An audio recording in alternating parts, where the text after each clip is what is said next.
Hi mga ka-voice over! Si Mami Rose na naman po, and for today's vlog, magluluto tayo ng putserong manok. Ang isa sa mga specialty ko rin to, mga mare. Ayan, ginisa ko na nga po ang bawang sibuyas. At syempre, sinunod ko na rin po ang manok para naman po kumapit yung lasa ng bawang at sibuyas. At syempre, ang ating pong malakasang Knorr cubes. Baka naman. At ayan, ginisa-gisa ko lang po siya mga mare.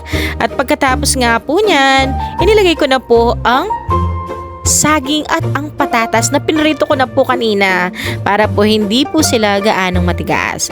At ayan, hinalo ko na rin po yung Baguio beans. At syempre, binigyan ko siya ng tubig. Pati yung aswete, hindi ko na rin na-videohan mga mare dahil antok na nga rin po ako sa part na yan.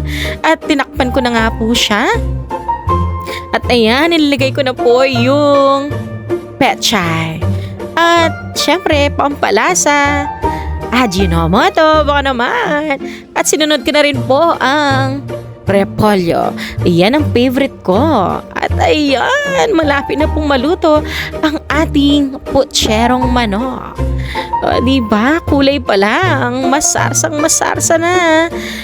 Ayan. O siya, tara, kain tayo. Bye-bye!